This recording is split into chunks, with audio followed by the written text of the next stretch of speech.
So in this video, I will give a pre-warning once I start covering spoiler content for the actual movies itself, but of course at the start I'm just going to give a general opinion going over some of the things that might be of interest to you if you are planning to go watch the movie, and how important this movie is to the overall arc in story, the key critical information that you would need that is not spoiler related, and then I will give a warning of spoiler content. So of course, if you don't want spoiler content, just watch to the parts that you want. Once you get that spoiler warning, then you can click off the video. So to go over the major non-spoiler critical stuff is that this is a story that I think can go two different ways. I think it can be integrated into the main story as canon, but I also think there is a way for it to just seen as sort of a standalone story, and I'll get into that at a later point.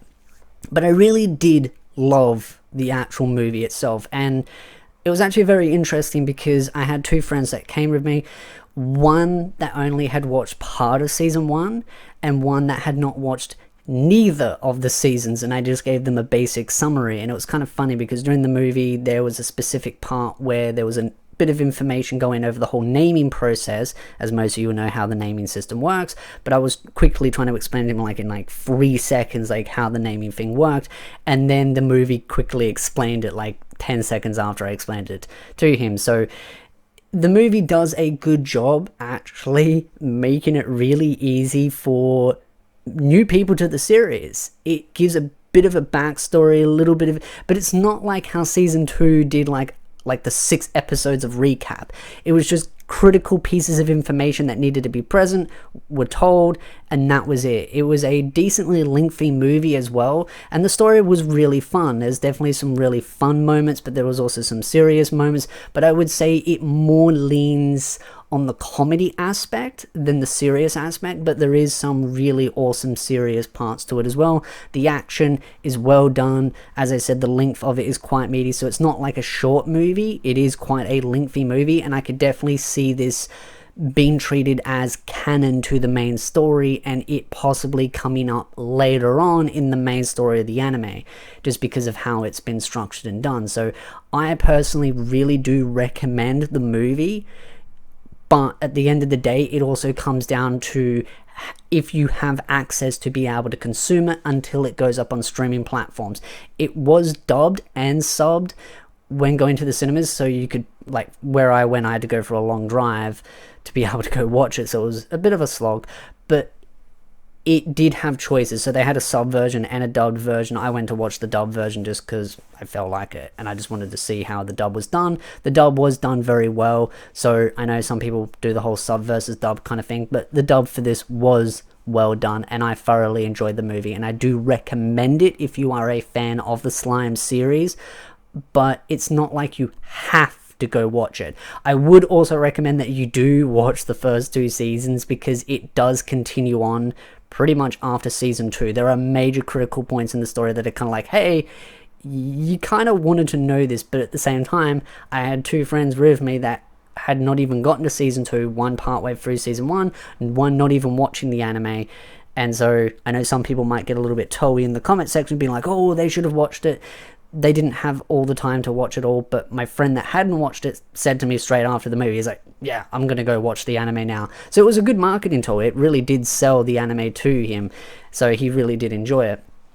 The other thing though too was that when I went to the cinema, it was packed. It was actually packed because I went to watch the dubbed version, and yeah, there was a lot of people watching it of all varieties. So it kind of shocked me. It made me realize that the series is very popular. It made me want to get back into the light novels again, but to be honest, as much as I have been reading the light novels off and on without reviewing them, I am thinking about reviewing them again, reviewing what I'm missing, and then just kind of linking the 2 playlists. But the thing with the series, and again, I love Slime, I love the series, it's amazing, I really enjoy it, but the light novels do feel like a slog for me, just because it's massive thick volumes, and a good chunk of it is heavy politics, and it sometimes can be a little bit tedious, but then it will get into really amazing parts, so it feels like you've got to slog through the slow parts to get to the good parts. But that's about the light novels. It's not about the movie. The movie was just Amazing. I loved it. Really good story. So getting into the spoilers. So if you don't want spoilers, click off the video now. But as far as spoilers go, it's very clever on how it does the movie, and I really don't want to spoil too much, but I do feel like it's going to be something that I can't help, because there is just some really interesting stuff in this that I was kind of surprised by, because I thought the story would end in a very specific way, just so that the story could be canon but non-canon at the same time, but could have slight references into the anime, but it didn't do what I thought it was going to do, and I guess maybe that's why they did it, to try and surprise people. But I also think this movie may have a rippling effect on the anime, and it might slightly deviate the anime just a teensy weensy. It really depends on how they go about it.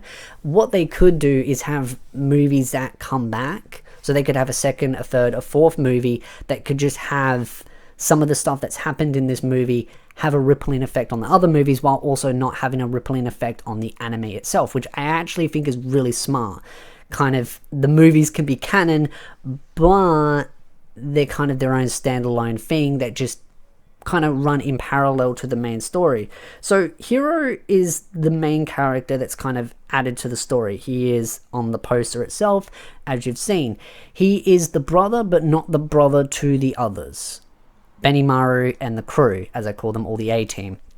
He is the brother and not the brother. So what I mean by that is he is the older part of the gang. So they're all a group. He's the older one to them. They see him as a brother, but he isn't biologically related to them. He protects them. He helps them. He's the older one. He's seen as a brother, but not as a brother. Pretty much straightforward. You get it. He was exiled. He ends up working for someone that leads to the village getting destroyed, and he tries to warn them. He fails, he gets mortally wounded, and he gets a name named Hiro from the princess. The one thing that the movie tries to do is emphasize on the importance of naming, but then kind of that goes out the window because you realize that everyone's named Tempest, and that's the thing. It's just like, oh, Rimuru names everyone, so it's just kind of like, yeah. Honestly, I actually thought Rimuru was going to name Hiro again, just so he could get an extra power up and it would take the strain off of the princess kind of thing, but they didn't kind of do that. I just kind of thought it would be a nice way to power Hiro up, but I think it's kind of like a loyalty thing for Hiro. Hiro is very loyal to the princess that named him, so he does a lot of stuff to try and help her, which also leads to him almost killing her as well, and leading to a lot of major issues, because he's so determined to serve the princess that he is easily brainwashed into doing stuff that he probably shouldn't be doing, which he ends up getting brainwashed by a demon to basically corrupt himself and almost kill Benimaru and the others. So I won't spoil too much there, but I was very surprised by how the ending went, because I just kind of expected things to go in a certain way, because it would be kind of like canon but non-canon. But if the story goes parallel but doesn't interfere with the main story, I could see there being more movies in the future that have Hiro as a character. So kind of, yeah, you'll see what happens as the story goes on. Again, I did warn people that there would be spoilers, but I'm trying to keep minimal of what it is. I liked the story. It does have some serious tone in it, but it also has a lot of comedic stuff in it, and most of it has to do with the demons themselves that are kind of intertwined into the story. Diablo, in my opinion, is the unsung hero of the story. He basically solves the major problem of the story, but gets no recognition for it. And Rimuru gets all the recognition for solving the problems, even though really Rimuru didn't solve the big underlining issue of the story. He does a lot of stuff and he solves so many issues really easily. A lot of it's just him helping purely out of goodwill, not because it really benefits the actual city or the people itself. He just does it because it's purely good-hearted, which that's Rimuru in a nutshell. A lot of the guesting characters like Milim, Tranny, the fairy, not everyone from the main story pops up because it'd be way too hard. Like your usual, Feldora pops into the story. He's just uses the running joke of, oh, we can't go to the forest and do farming there because Veldora will do something. And then they rock up, they talk to Rimuru. He's like, oh yeah, Veldora says it's cool. Is that right, Veldora? And he's like, yep, it's all great. And they're just like, wait, who's that? And then it's like, oh, it's Veldora. And then they're just like, oh my god. It's the running joke throughout the entire series, is everyone shocked that Veldora as Veldora and Rimuru and Veldora are best friends. So a lot of the running jokes are there. Same with Milim, Tranny, the fairy. Most of Tranny's jokes are basically to do with the fact that she's super attractive and a bunch of old guys kind of find her really attractive, so they only talk to her over the Demon Lord fairy. So that's kind of the running joke. Basically the usual from the anime. So there are some serious tones, but most of it, in my opinion, is mostly just comedic value. So expect that. I really enjoy the story. I do see it as canon, but at the same time, I do think they will be very clever on how they keep this relevant to the story. I think either it will pop up in OVAs or just episodes in the seasons to come that are kind of just like their own standalone episode, kind of like a guest star kind of thing. And that's it. It won't be like it will impact on the major story component. It won't be like it deviates the main story and makes it anime only. I think it will just be one of those things where it'll be like an occasional, you'll see something kind of in the background or a character appear from it, and that's kind of it. Which I think is a clever way of doing things. It adds some flavor to the story, but at the same time I could see some light novel purists getting really irate about this movie just because it could add some extra stuff to the anime. But at the end of the day, I don't really see an issue. I think most light novel fans will just be like, cool, this is interesting. It's kind of like the OVAs between season 1 and season 2 that are canon, but they don't really impact the major story because it's its own sort of thing, that it's just its own pocket story that has no rippling effects whatsoever. I think the same is going to apply to the movie as well with that. So I'd love to know your thoughts in the comment section down below. What do you think of it? I try to not spoil everything just because I do want people to go watch the movie because I think it's really worth it.